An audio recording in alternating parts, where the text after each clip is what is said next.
মারো।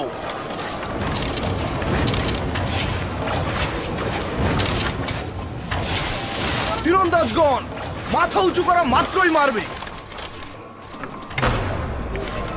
ঢালো।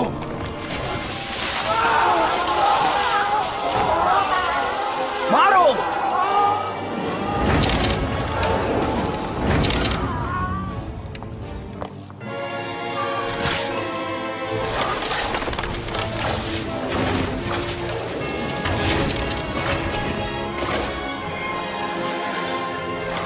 মারো।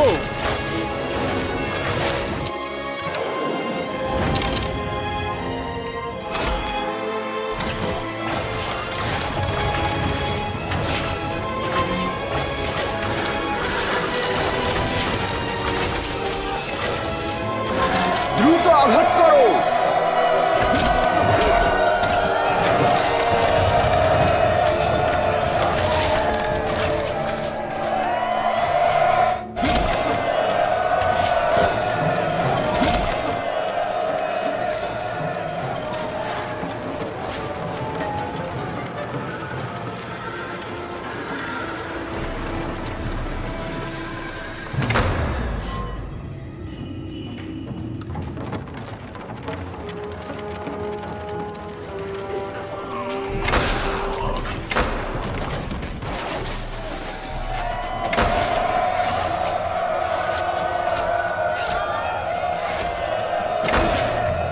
সমস্ত শক্তি প্রয়োগ করো, জোরে আঘাত করো।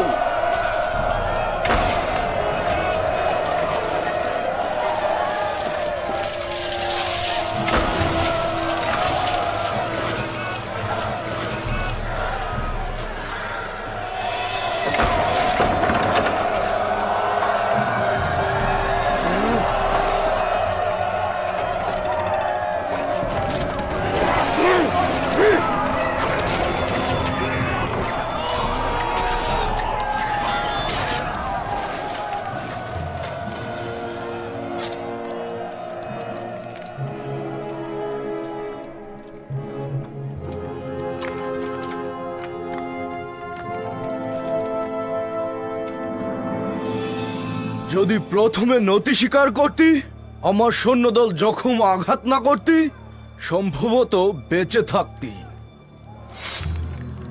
কিন্তু এখন আর ক্ষমা করব না। তুইও আমাদের হাতে ওই সৈন্যদলের ন্যায় কতল হবি।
পদিয়ামন কতল হয়েছে, পদিয়ামন কতল হয়েছে, পদিয়ামন কতল হয়েছে, পদিয়ামন কতল হয়েছে। তুমি থামো, আপনারা শান্ত হন। এই অবস্থা থেকে জনাব অজ্ঞামোহরই শুধু আমাদের রক্ষা করতে পারে। তাহলে তাকে নাজাত দিচ্ছ না কেন? নাজাত দাও তাকে। হ্যাঁ হ্যাঁ হ্যাঁ,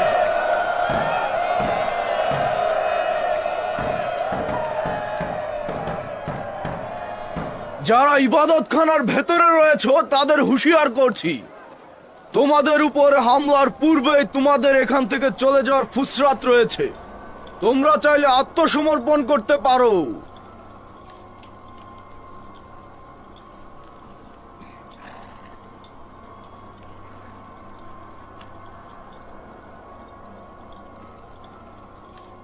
পদিয়ামনকে কতল করা হয়েছে। পদিয়ামনকে কতল করা হয়েছে। পদিয়ামনকে কতল করা হয়েছে। দরজা খোলো, হরেন হোপ পদিয়ামনকে হত্যা করেছে। তোমরা কি শুনতে পাচ্ছ না?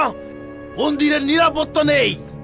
আমরা পরাজয় বরণ করেছি। বোঝার চেষ্টা করো, জনাব অজ্ঞামোহরকে আজাদ করে দাও, তিনি আমাদের এখন রক্ষা করতে পারবে।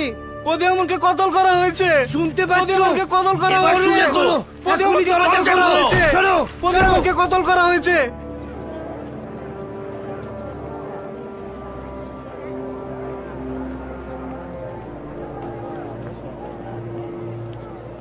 যদি এই ফুসরাত তোমরা কাজে না লাগাও তবে নিজেদেরকে বিপদে পতিত করবে।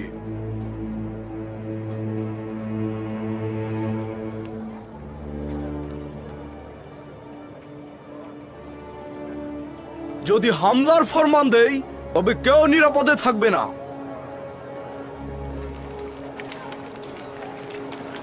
এই দাঁড়াও, দাঁড়াও, কোথায় যাচ্ছ তোমরা? আমুন তোমাদের সাথে রয়েছে, আমুন তোমাদের রক্ষা করবে। তোমরাও আমুনকে রক্ষা করো। এসো, এই ফিরে এসো সবাই, তোমরা যেও না। মহান আমুন খোদা কিন্তু তোমাদের উপর রাগান্বিত হবেন, তিনি কিন্তু তোমাদেরকে অভিশাপ দেবেন। তোমরা ফিরে এসো সবাই।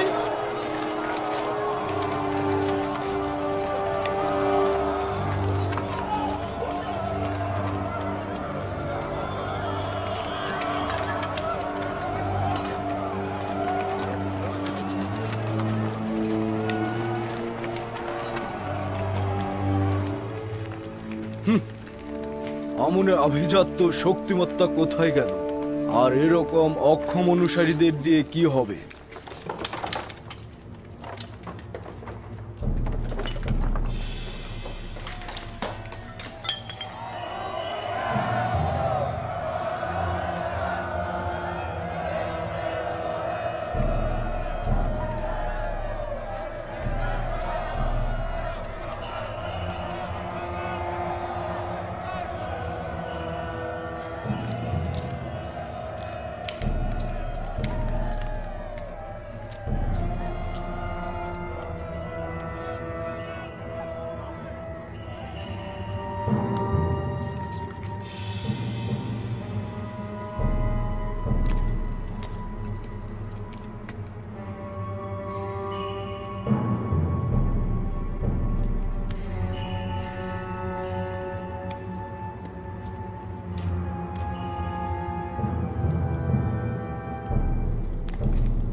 জনাব অজ্ঞামোহর আত্মসমর্পণ করতে চাইছেন?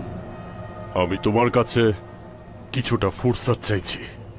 ফুরসতের সুযোগ নেই, আত্মসমর্পণ করতে হবে। আমরা আত্মসমর্পণ করব যদি সেনাপতি হরেন হোপ সলা পরামর্শের ফুরসত দেন। আমরা সবাই মন্দির ত্যাগ করব।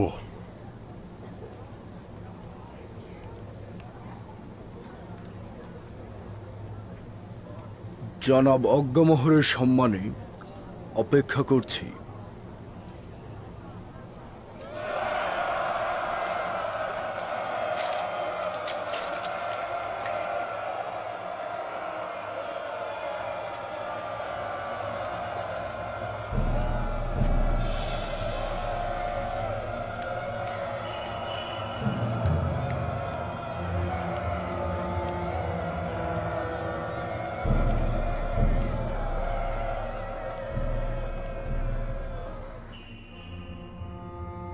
আমুনের পবিত্রতা আমাদের সবার রক্ষা করতে হবে। দুশ্মনগণ এসে যেন দেখে যে আমুন তাদের নাগালের বাইরে রয়েছে, তারা যেন আমুনকে না পায়।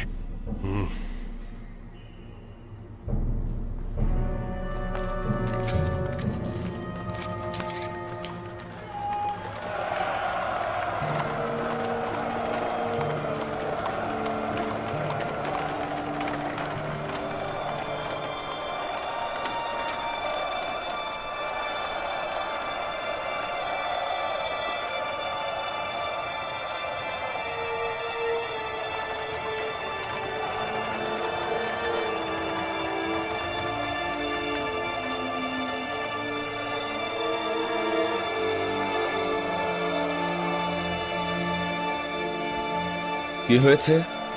কিছুটা ফুরসাদ চেয়েছে, তারপর আত্মসমর্পণ করবে। এই অজ্ঞামোহর কিন্তু খুবই ধূর্ত একজন মানুষ। তাকে ষড়যন্ত্র করবার ফুরসাদ দেওয়া ঠিক হয়নি। জখমীদের একত্রিত করো, মৃত দেহগুলোকে সরিয়ে ফেলো।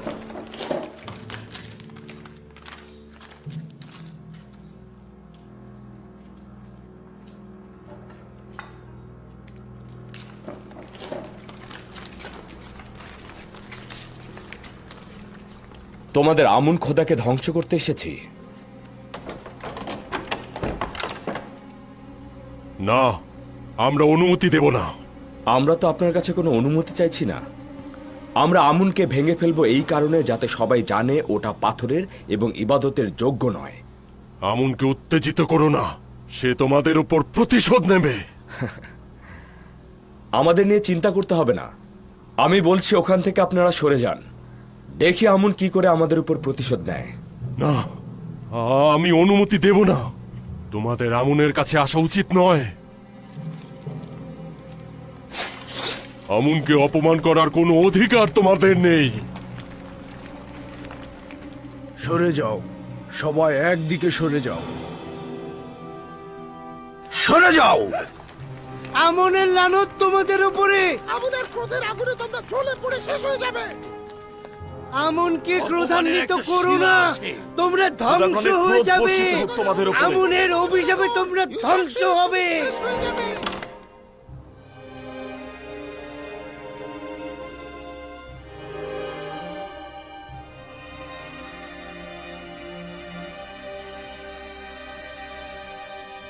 আমুন নেই? আমুনের কি হলো? আমুনকে পাচ্ছ না? আমুন, খোদাগন্ধের খোদা। আমুন খোদা আসমানের সত্য ও সুমহান জায়গায় গমন করেছে। উপযুক্ত সময় আবার জমিনে ফিরে আসবেন এবং দুশ্মনদের প্রতি প্রতিশোধ পরায়ণ হবেন। আমন মেরাজে গিয়েছে। আমুন দুশ্মনদের প্রতি প্রতিশোধ দেবেন। মিশরের মহান খোদা আমুন গায়েব হয়েছেন, কিন্তু তিনি ফিরে আসবেন, খুব দ্রুতই ফিরে আসবেন এবং তোমাদের উপর প্রতিশোধ নেবেন।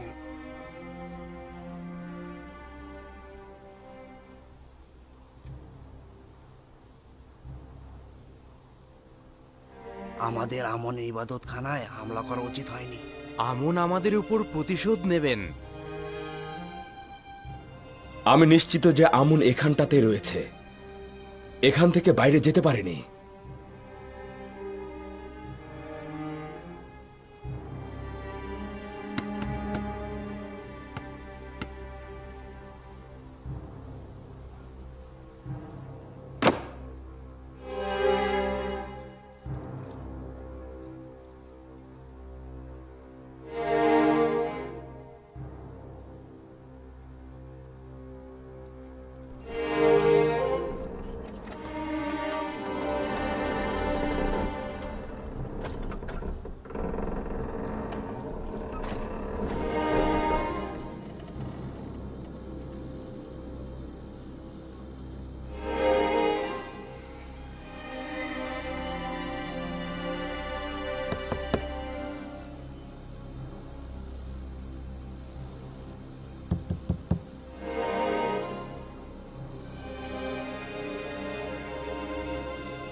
আমুন আসমানে গমন করেছে নাকি কূপে পতিত হয়েছে?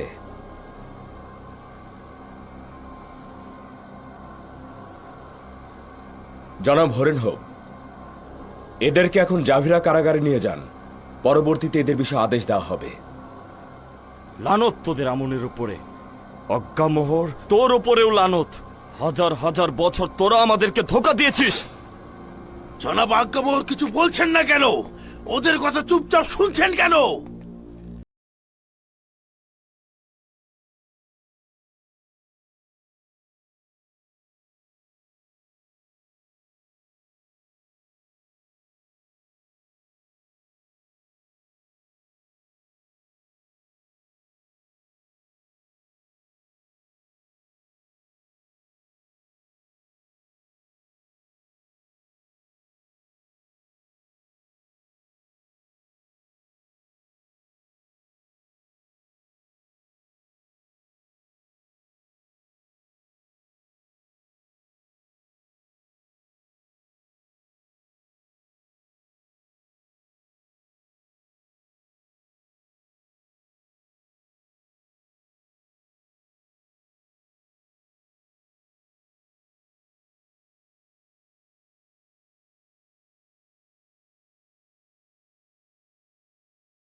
কিছু একটা করো ইয়াহুদা, বাচ্চা।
শান্ত হ।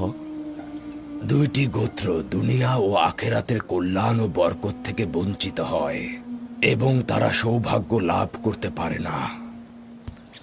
তোমাদের মধ্যে কেউ কি বলতে পারবে সেই দুইটি গোত্র কারা? আমি বলবো দাদা যান। বলো আমার পুত্র। যারা নিজের পিতামাতাকে সম্মান করে না ও কষ্ট দেয়। সাবাস পুত্র আমার, তুমি কার সন্তান? আমার পিতার নাম লাভি। আচ্ছা, তুমি তাহলে কাহাদ। ঠিক বলেছ পুত্র আমার। আচ্ছা, একটি শুনলাম, এবার কেউ বলো তো দেখি এই দুইটি গোত্রের মধ্যে আরেকটি কে? আমি বলবো দাদা যান। তোমাকে মনে হয় আমি চিনতে পেরেছি। তুমি বেনিয়ামিনের পুত্র, তাই না? বলো পুত্র, বলো। যারা বড়দের সম্মান করে না। সাবাস পুত্র আমার, সাবাস। যারা এলেম ও ইমানের দাম্ভিকতায় বয়োজ্যেষ্ঠদের সম্মান করে না, তারা দুনিয়া ও আখেরাতে কোনোভাবেই কল্যাণ লাভ করতে পারে না। আমি তাদের নিয়ে খুবই চিন্তিত। যারা তাদের পয়গম্বর ও বৃদ্ধ পিতামাতার প্রতি সম্মান করে না, খোদা তাআলা যেন তাদের প্রতি রহম করেন। সালাম আব্বাজান। সালাম। সালাম আব্বাজান। সালাম খোদার নবী। সালাম। দরুদ খুদার নবী। দরুদ। সালাম আব্বাজান। সালাম। সালাম আব্বাজান। সালাম খোদার নবী।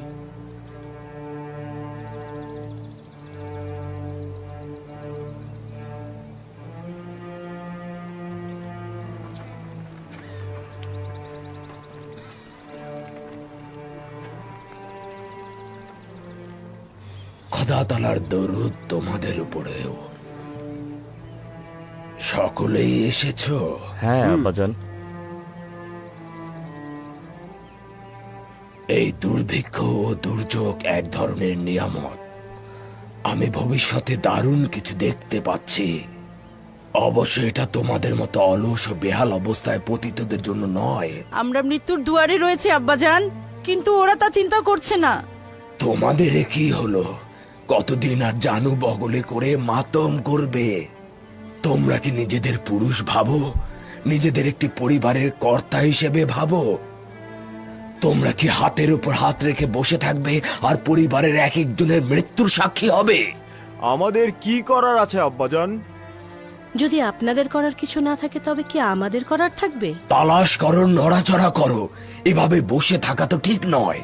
কিন্তু আব্বাজান, সমস্ত শহর এবং আশেপাশের এলাকা দুর্ভিক্ষের কবলে পড়েছে। এইসব জায়গায় সন্ধান করাই বৃথা। আমি ব্যবসায়ী মালিকা ও কয়েকজনের কাছ থেকে শুনেছি মিশরের অবস্থা এখন ভালো। আজ যে মিশর অনেক আগে থেকেই প্রচুর গম মজুত করেছে। দেরহাম ও দিনার যার কাছে যা আছে জমা করো আর মিশরের পথে রওনা করো। সম্ভবত নিজেদের জন্য এবং তোমাদের পরিবারের জন্য কিছু করতে পারবে। এখানে বসে বসে ঝিমালে আর দুশ্চিন্তা করলে সমস্যার কোনো সমাধান হবে না।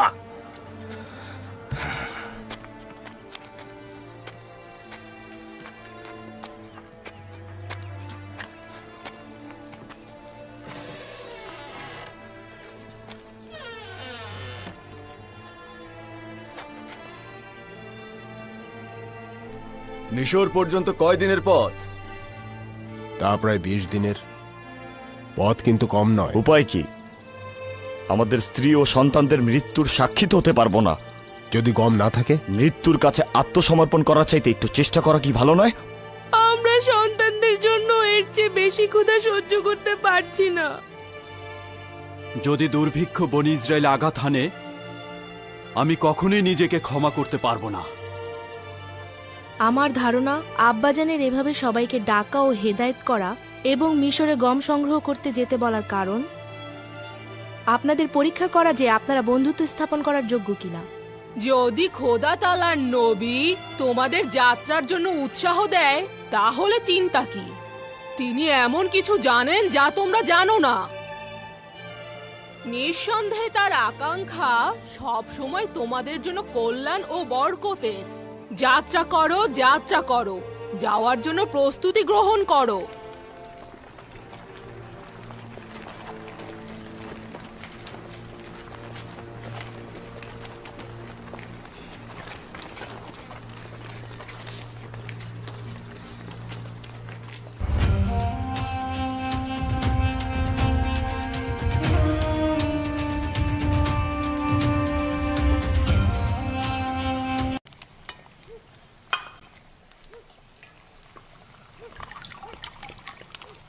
বেহুদাই এত পথ হেঁটে যাচ্ছে, জানি কোনো ফায়দা হবে না। আর কয়েকদিন পরে কপালে খালি রুটিও জুটবে না, বুঝতে পেরেছো? পথের বিপদ আপদের কথা ভেবেছো?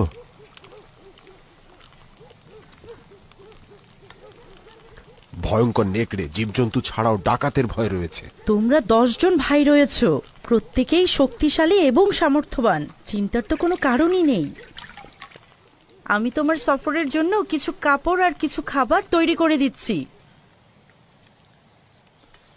শুধুমাত্র তোমাদের কারণে এই সফরে যাচ্ছি আমি। তোমার মাকে সাহায্য করবে, বাড়ি আর ভেড়াগুলোর দিকে খেয়াল রেখো। আমরা এখন জোয়ান হয়েছি আব্বাজান, আমরা কি আপনার সঙ্গে যেতে পারি? না আমার পুত্র, আমরা ভাইয়েরা মিলে সিদ্ধান্ত নিয়েছি যে আমাদের সাথে কোনো সন্তানকেই নেব না। অন্যদিকে তোমরা এখনো কম বয়সী এবং কম অভিজ্ঞতা সম্পন্ন। এরকম সফরে অভিজ্ঞতা থাকাটা খুবই জরুরি। যাই হোক, নিজের দিকে খেয়াল রাখবে। শুনেছি ডাকাতরা পথে ওত পেতে থাকে আর কাফেলাদের লুণ্ঠন করে। আমরা 11 জন শক্তিশালী ভাইরা রয়েছি, চিন্তা করো না, আমাদের ওপর হামলা করার কারো সাহসী হবে না। ওহাদ, জারহুন, কাহাত, তোমাদের ভরসায় আমার গৃহপালিত পশুদের নিয়ে দুশ্চিন্তা কম হচ্ছে। তোমাদের ভরসায় সফরে যাচ্ছি। আমি আপনার সফরের রসদপত্র প্রস্তুত করছি। শুক্রিয়া।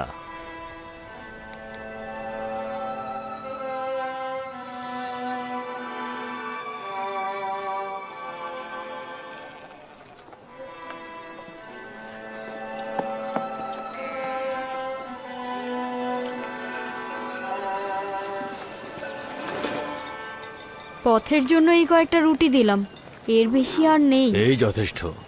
আচ্ছা, মুদ্রাগুলো ঠিকমতো লুকিয়ে নিয়েছো তো? অত চিন্তা করো না, ঠিক জায়গায় নিয়েছি। যদিও এই সফরে তেমন কোনো আশা দেখছি না। রুবিন, আমাদের সফরের জন্য কি এই প্রাণীগুলি যথেষ্ট? অবশ্যই, অবশ্যই যথেষ্ট। যাওয়ার সময় পিঠে চড়ে যাব, আর ফিরবার সময় এগুলোর পিঠে করে গম বহন করে নিয়ে আসব। অবশ্য আমরা যদি গম পাই তবেই। আমরাও আপনাদের সঙ্গে আসছি। ক্যানানের আরো অধিবাসী যাওয়ার জন্য প্রস্তুত হয়েছে। খুবই ভালো, সংখ্যায় যত বেশি হব বিপদ তত কম হবে। এত সব বিপদ মাথায় নিয়ে দীর্ঘ ভ্রমণে যাচ্ছি, আশা করছি খালি হাতে ফিরবো না। খোদা ভরসা, আমরা অবশ্যই আমাদের চেষ্টা করব। আপনারা নিজেদের হেফাজত করবেন। অবশ্যই। তুমি আমাদের পরিবার ও সন্তানদের দিকে লক্ষ্য রেখো।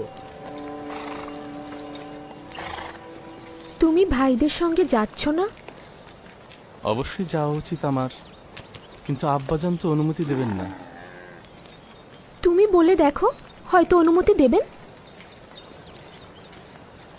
জানি না।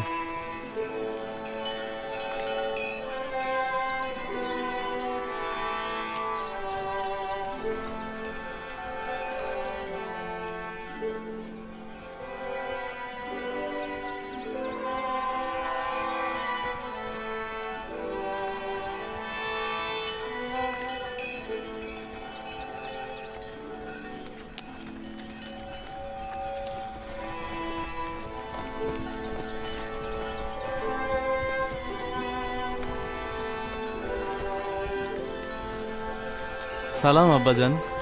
সালাম আব্বাজান। সালাম নয়নের মণিগণ, সালাম আমার পুত্রগণ। আমরা প্রস্তুত রয়েছি আব্বাজান, যাবার অনুমতি দিন।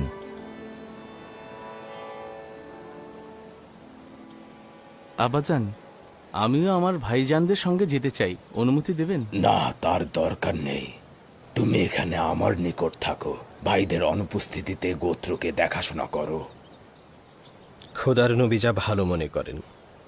আচ্ছা খোদার নবী, যাত্রাপথের জন্য কোনো নসিহত করবেন না? পূর্বের মতোই বলছি, শেষ পর্যন্ত দুর্ভিক্ষে আমি মঙ্গল দেখতে পাচ্ছি এবং তোমাদেরকে নসিহত করছি, এই সফরকে কল্যাণ ও বরকতের দিকে ধাবিত করো।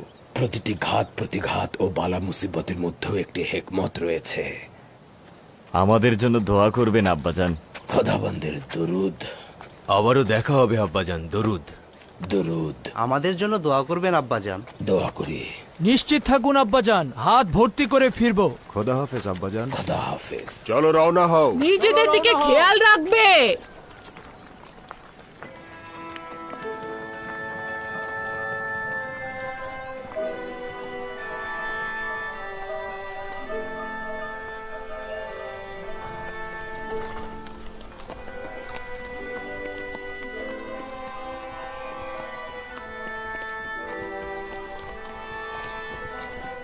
হে খোদাবন্ত, তাদেরকে সফল করুন, সুস্থভাবে ফিরিয়ে আনুন।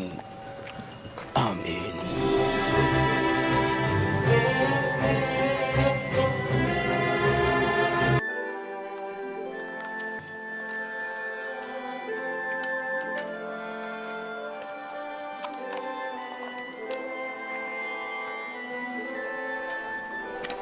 সুলেখা, কোথায় যাচ্ছেন?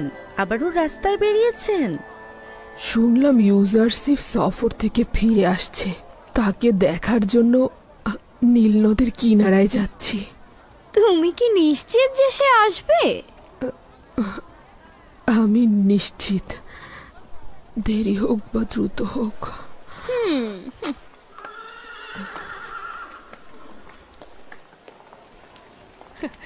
দেখেছো কতটা বোকা আর সরল। মনে হলো তোমার কথার কোনো দামই সে দিল না। ওর বিবেক বুদ্ধি সব গেছে, একেবারে দিওয়ানা হয়ে গেছে। কিন্তু এই দিওয়ানা সম্মানের যোগ্য নয়। ইউজারশিপ সম্পর্কে বাচ্চারা আর জওয়ানরা তাকে ভুল খবর দেয়, আর সে তাদেরকে অনেক মুদ্রা উপহার দেয়। তার সকল ধন সম্পত্তি শেষ হয়ে যাওয়ার পরেও সে আশা ছাড়েনি। হ্যাঁ, ঠিক বলেছো। ইউজারসিফের কোনো খবর পাওয়া মাত্রই তাকে দেখতে সে পথে বেরিয়ে পড়ে। ইউজারসিফ তো এক একদিন এক এক শহরে থাকে, তার দিদার।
ইউসুফ, ইউসুফের খুশবু। ইউসুফ, আমি ইউসুফের ঘ্রাণ পাচ্ছি। সে আশেপাশে কোথাও আছে। দেখো, দেখো তাকে। অহেতুক ধারণা করছেন বানু। ইউসুফ কোথা থেকে আসলো? না না, সে অবশ্যই আশেপাশে কোথাও আছে, তাকে খুঁজে দেখো। বন্ধ করো তোমার সব পাগলামি। ইউজারসিফ এখানে কি করতে আসবে?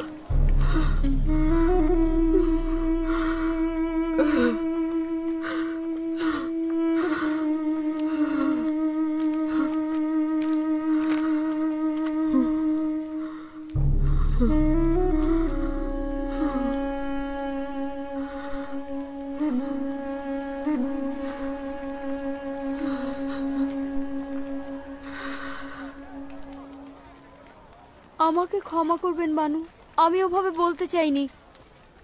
আমার ভুল হয়ে গেছে বানু। আমি তোমার কথায় ব্যথিত নই। আমার অভিযোগ ইউসুফের প্রতি। যদি সে আসতো, এই সকল ব্যঙ্গ বিদ্রুপ আর কটাক্ষ শুনতে হতো না।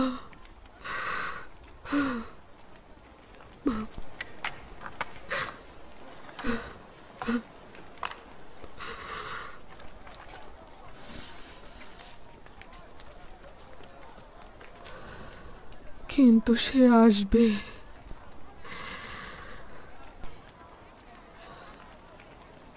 আমার অপেক্ষার পালা শেষ করতে সে আসবে।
এই বিশাল শস্য খামারটি একেবারে শুকিয়ে গেছে, কিন্তু অতি দ্রুত দুর্ভিক্ষের অবসান ঘটবে। আর এই জমিতেই মিশরের অসংখ্য কৃষক চাষাবাদ করতে পারবে। এখন তো এই বিশাল সম্পত্তি মিশরের হুকুমতের, তাই আমাদের উচিত হবে এই সম্পত্তি ভূমিহীনদের মধ্যে বন্টন করে দেয়া। তারা নিজেদের ইচ্ছে মতো চাষাবাদ করবে আর মিশরের হুকুমতে রাজস্ব দেবে। এটি খুব ভালো প্রস্তাব। এইভাবে গোলামগণ ভূমির মালিক হবে। ঠিক তাই।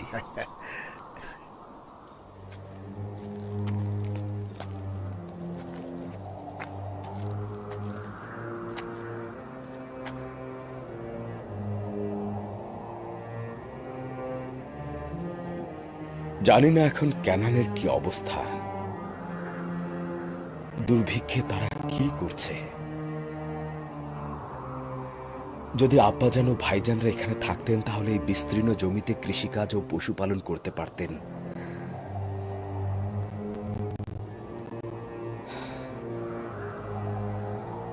বিশাল নীল নদী যদি এভাবে শুকিয়ে যায় তাহলে নিশ্চিত ক্যানানের খুব বেহাল অবস্থা।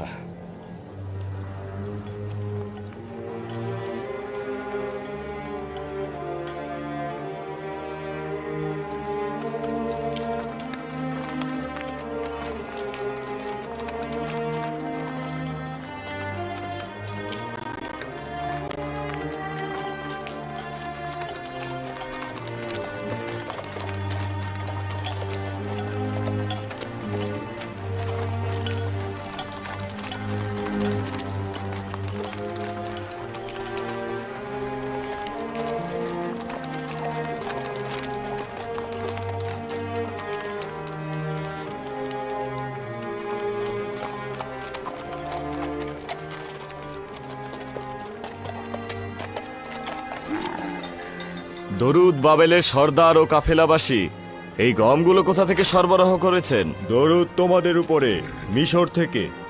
তোমরাও যেতে পারো। আমার মনে হয় তোমরা খালি হাতে ফিরবে না। মিশর আর কত দূর যেতে হবে? মিশর সীমান্তরক্ষীদের তো দেখাই যাচ্ছে, বেশি দূর যেতে হবে না, যাও। শুক্রিয়া, খোদা হাফেজ।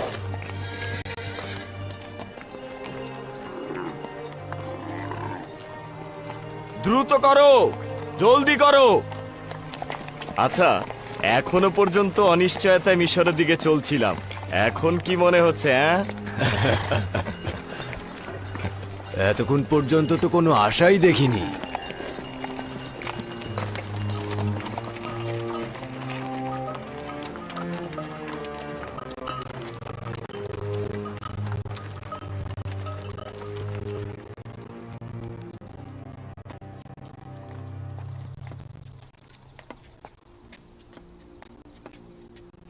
কোথায় যাচ্ছেন?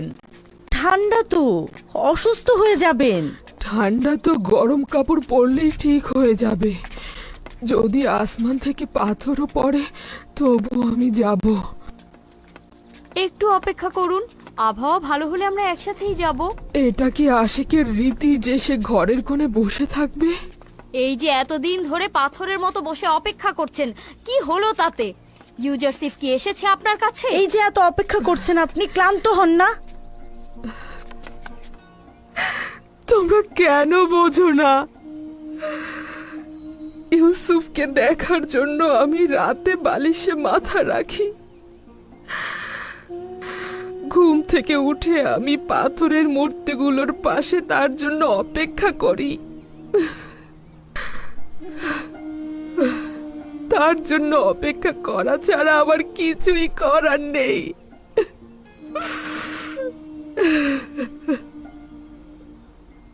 আমি কখনো নিরাশ নই, কখনো ক্লান্ত নই।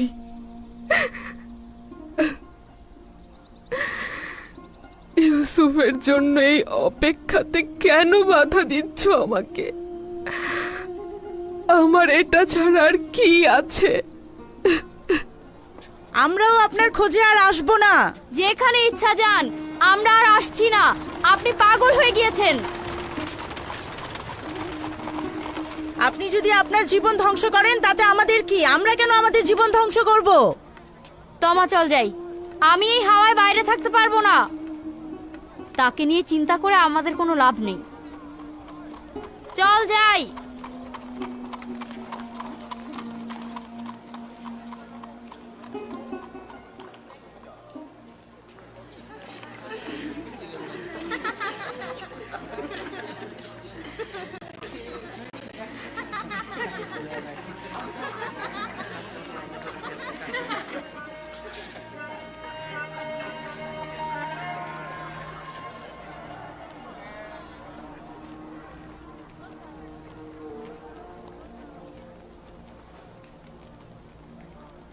এই জুলেখা, তোমার কি ঘর বাড়ি নেই?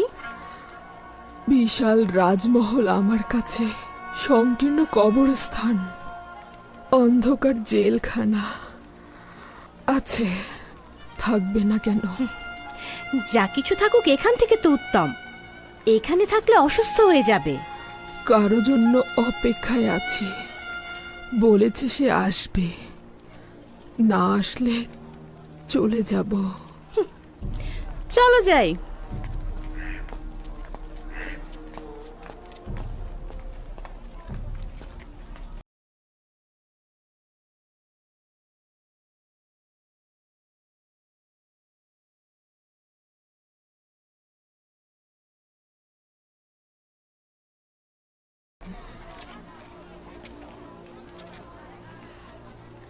কি হলো? তোমরা তো বলেছিলে আমার সঙ্গে কোনো কাজ নেই।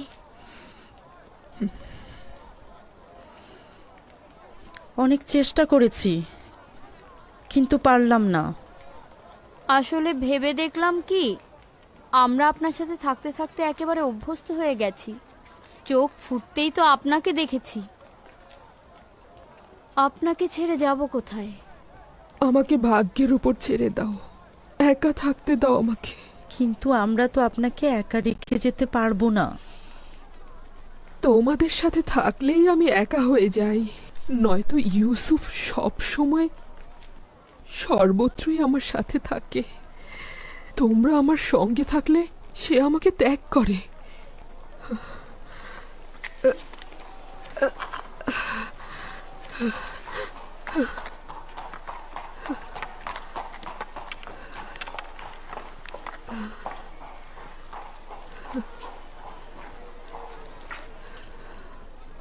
জুলেখার এটা কি ধরনের ইশক?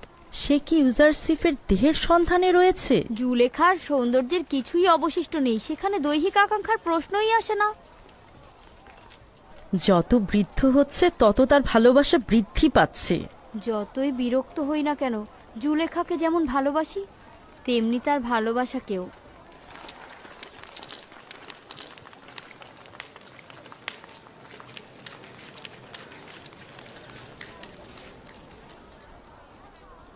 এখানে নিজের নাম ও ঠিকানা লিখো। আমরা হলাম 10 ভাই। আমার নাম লাবি, শামুন, ইয়াহুদা, জোয়াদ, দান, জাবলুন, ইয়াশাকের, আশির, মুক্তালিন, রুবিন। ইয়াকুবের সন্তান, ক্যানান থেকে এসেছি। বুঝলাম তোমরা 10 ভাই, কিন্তু তেবসে কেন এসেছো? অন্যরা যে কারণে আসছে আমরাও তাই। অন্যদের সাথে তোমাদের সম্পর্ক নেই। আমার সওয়ালের জবাব দাও। তোমাদের মিশরে আসার কারণ কি? আমরা আসলে গম নিতে এসেছি। আমাদের অঞ্চল ক্যানানে দুর্ভিক্ষ দেখা দিয়েছে। আমরা কি গম পেতে পারি? আমাদের ওজিফা হচ্ছে অপরিচিতদের পরিচয় জানা। আমাকে আগে জানতে হবে তোমরা এখান থেকে পূর্বে গম নিয়েছিলে কিনা, তোমরা সত্যি দুর্ভিক্ষে আছো কিনা, অথবা গমগুলো নিয়ে ব্যবসা করবে কিনা। নাম, ঠিকানা ও নিজেদের সংখ্যা লেখো। এত বাহানা করছো কেন? যদি গম দিতে না চাও তাহলে সরাসরি বলে দাও। এটাই মিশরের নিয়ম। যদি গম নিতে না চাও তাহলে এখান থেকে চলে যাও। চুপ থাকো শামুন। আমি আপনার কাছে ক্ষমা চাইছি। যদি এটাই নিয়ম হয়ে থাকে তবে আমরাও অবশ্যই পালন করব। বলুন এখন আমরা কি করব? নিজের নাম, পরিচয় এই প্যাপিরাসের উপরে লেখো। আমাকে সেটা নিয়ে গিয়ে জনাব ইউজারসিফকে দেখাতে হবে। জবাব না আসা পর্যন্ত ওই সদর দরজার পেছনে অপেক্ষা করো। অবশ্যই অপেক্ষা করব। এ আর এমন কি, তাই না?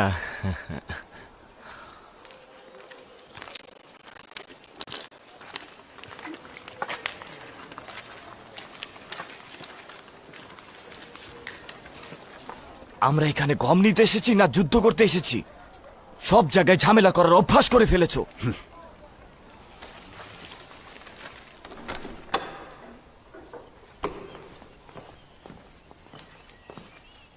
দরুদ খোদার নবী। সিরিয়ার দরজার প্রতিনিধি বিবরণী দাখিল করতে চাইছে। তাকে কি ভেতরে আসতে বলবো? হ্যাঁ, আসতে বলুন। জি জনাব।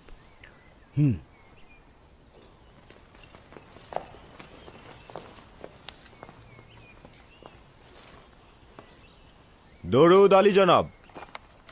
খোদাবন্দের দরুদ তোমার উপরেও। বলো আমাকে, কি খবর এনেছ? আলী জনাব, গত সপ্তাহে কিছু বিদেশি সিরিয়ার সীমান্ত দিয়ে তেবসে প্রবেশ করেছে। তাদের সংখ্যা ছিল 390 জন। তারা প্রত্যেকে 1 বস্তা করে গম নিয়ে ফিরে গেছে। তারা হেতিতি, হিট্টি, খাবেরি ও শাম অঞ্চলের অধিবাসী ছিল। আর তেমন উল্লেখ করার মতো কিছু নেই। তবে 10 জন ভাই ক্যানানের অধিবাসী মিশরে প্রবেশ করতে চাইছে। তাদেরকে সদর দরজায় অপেক্ষা করতে বলেছি। ক্যানান? 10 জন ভাই? জি আলী জনাব। তাদের নাম জিজ্ঞেস করনি? জি আলী জনাব, তাদের নাম ও ঠিকানা এখানে লেখা রয়েছে।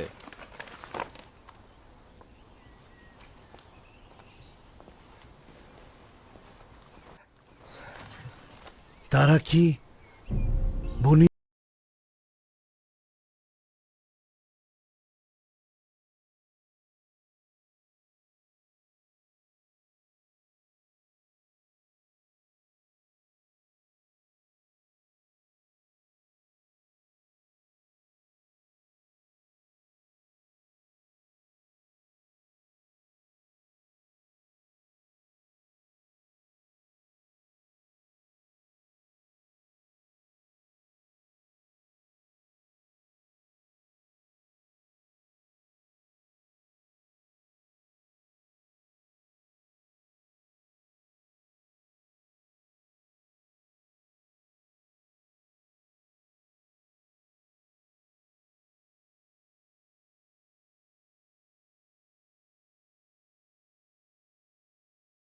পরকে এতদিন না দেখি।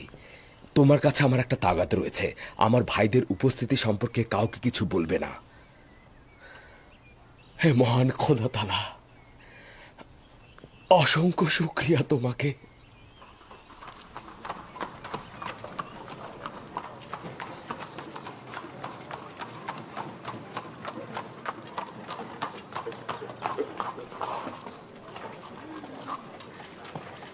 কোথায় তারা? এই যে জনাব, এরা। তোমরা কেনানের অধিবাসী? হ্যাঁ, আমরা সবাই ক্যানানের অধিবাসী। তোমরা তো 10 জনের বেশি রয়েছ। আমাকে বলা হয়েছে কেনানের 10 জন ভাই। আমরাই 10 ভাই। আর বাকিরা ক্যানানের অধিবাসী। আমি আজই যে মিশরের পক্ষ থেকে এসেছি। যদি তোমরা অপমানিত হয়ে থাকো কিংবা তোমাদের সময় নষ্ট হয়ে থাকে, তার জন্য আমি ক্ষমা চাচ্ছি। তোমরা 10 জন তেবুসে প্রবেশ করতে পারো। আমি প্রতিনিধি হিসেবে আজই যে মিশরের কাছে তোমাদের নিয়ে যাব। তাহলে আমাদের বাকি ক্যানানিদের কি হবে? তারা গম ক্রয়ের জন্য যেতে পারে, আর তোমরা আমার সঙ্গে এসো। কিন্তু আমরা 10 জন কেন? এটা তো জানি নে। আজই যে মিশরের কাছে সওয়াল করবে। তোমরা সবাই এসো।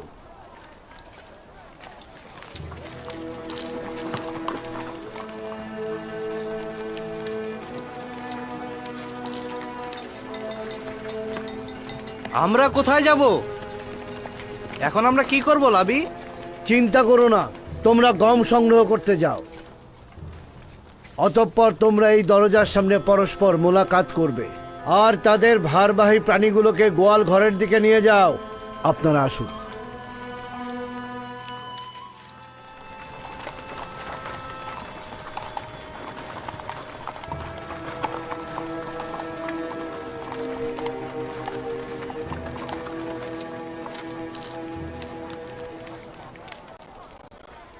আমার মাথায় কিছুই ঢুকছে না। কেন এত কঠোরভাবে বাধা দেয়া হলো, আবার এখন এত নমনীয় কেন? আজিজে মিশরি বা কেন আমাদের রাজমহলে দাওয়াত দিলেন? এই কঠোরতা সদর দরজার প্রতিনিধির মূর্খতা ছিল। এই নম্রতা আজিজে মিশরের ফরমানে বাস্তবায়িত হচ্ছে, আর এই মেহমানদারি তার নির্দেশেই পালিত হচ্ছে। মিশরের জনগণ ইউজারশিপকে অত্যন্ত ভালোবাসে। সেও সকলের প্রতি অত্যন্ত মেহেরবান। তবে সবাইকে রাজমহলে দাওয়াত করেন না। এই দাওয়াতের দলিল সম্পর্কে নিজেরাই সওয়াল করে জেনে নিও। আমি বলতে পারছি না, ঠিক আছে?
তারা বেশ বয়স্ক আর অসহায় হয়ে গেছে। আশা করছে আমার ভাই বেনিয়ামিনও তাদের মধ্যে রয়েছে। কারো কারো মাথার চুল আর দাড়ি পুরোপুরি সাদা হয়ে গিয়েছে। ওয়াসেনাথ, তার মানে তো তারা আমাকে চিনতে পারবে না। চিন্তা করবেন না, আপনি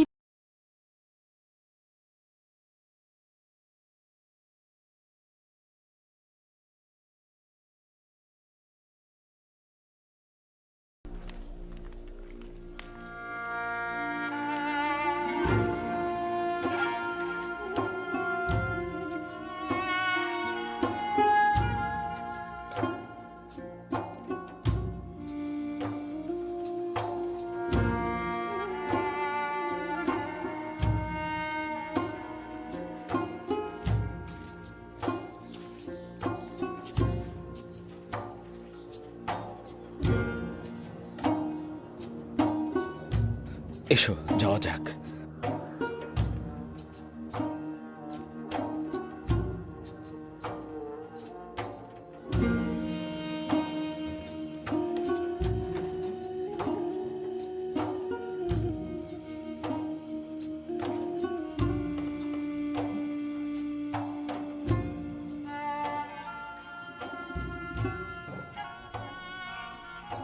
হে খোদা তাআলা, কিভাবে তাদের মুখোমুখি হব? যদি চিনে ফেলে তাহলে কি হবে? চিন্তা করবেন না, এখন আর তেমন কিছুই ঘটবে না। তারা তো আপনার ভাই। সেই ভাই যারা আমাকে হত্যা করতে চেয়েছিল, জানি না এখন তাদের কি ইচ্ছে রয়েছে। তবে আমি একটা পরিকল্পনা করেছি যাতে তারা আমাকে চিনতে না পারে।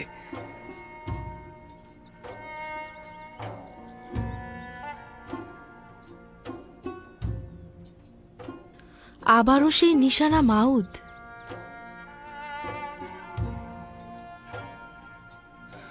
জানি না কি রহস্য লুকিয়ে রয়েছে এই শব্দটির ভেতরে, তবে যখনই এটা স্পর্শ করি এক অদ্ভুত প্রশান্তি অনুভব করি।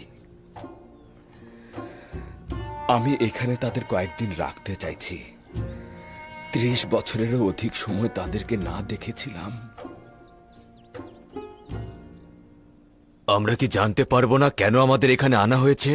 বুঝতে পারছি না, আমাদের সঙ্গে আজিজে মিশরের কি কাজ থাকতে পারে? আসা উচিত হয়নি। মনে হচ্ছে কোনো ফাঁদে আটকা পড়েছি, উদ্ধারেরও কোনো পথ নেই। আমি কিন্তু ঠিক উল্টো অনুভব করছি, নিরাপদ অনুভব করছি, খারাপ কোনো নিয়ত নেই।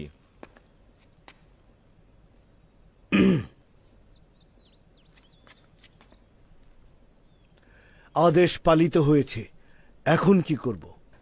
আমার ভাইয়েরা তো আমার মেহমান, তাই না? আমি চাইছি তারা কয়েকদিন এখানে থাকুক। মেনিসাবুকে বলুন তাদের জন্য আরামপ্রদ পোশাক প্রদান করতে এবং থাকার ব্যবস্থা করতে। জি জনাব। জনাব মালিক, আমার মনে হচ্ছে তারা স্বাচ্ছন্দ্য বোধ করছে না। কেন তাদেরকে এখানে আনা হয়েছে তারা তা জানে না। তাদেরকে এটা বলুন, যদি খারাপ কোনো উদ্দেশ্য থাকতো তাহলে তাদেরকে তো রাজমহলে আনা হতো না। চিন্তা করবেন না, তাদের আরামে রাখা আমার দায়িত্ব।